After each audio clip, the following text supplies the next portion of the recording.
You know, I think we've lost our way in business. We've let innovation become synonymous with cell phone or camera or BlackBerry, whatever the latest cool gadget is. And hey, I've got one of those. I like my gadgets, but innovation should be so much more. After all, it's through innovation that we've advanced as a human race from poverty to prosperity. And it's because of innovation that we can expect to live for 8 decades. Maybe you've heard we've got a little problem down here on planet Earth. 6 billion people, one finite planet. And the only way we're going to solve that, is through innovation. And yet our icon of innovation is the iPod, a portable jukebox. I think that's pathetic. We must reach higher.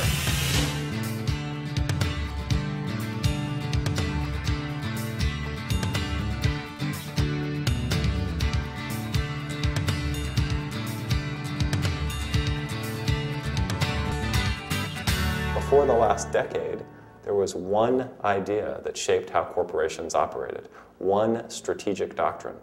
And that doctrine, in a nutshell, was if you're going to succeed in business, you've got to carve out a strong position in an attractive industry and then defend it. The internet revolution plus some provocative new strategic thinking changed that. And now we know that innovation and strategy go hand in hand.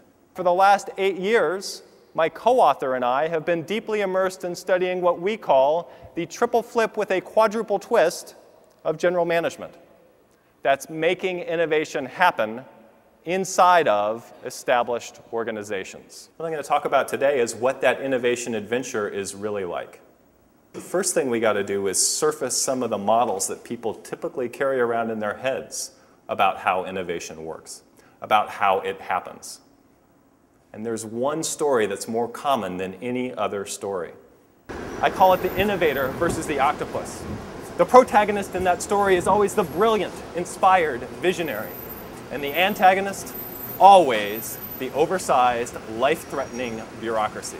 The hero is always the innovator, and the enemy is always the octopus. And of course, in our fantasies, the hero always wins. But in real life, it doesn't work that way. We need a better model.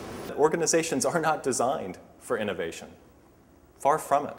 Organizations are designed for ongoing operations.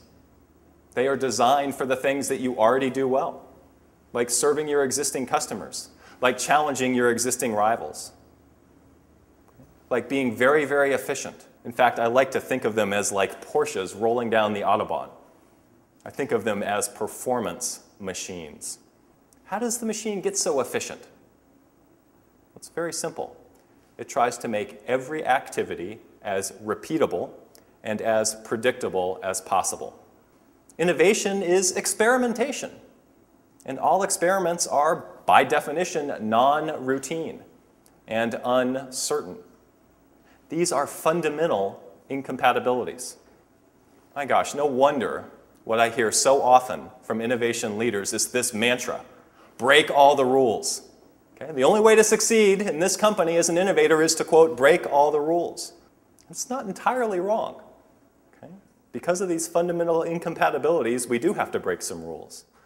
But break all the rules just doesn't work as an attitude, as a mantra. So the basic philosophy that I present to you today is this: an innovation team should be distinct from the performance machine, but it should be just as disciplined.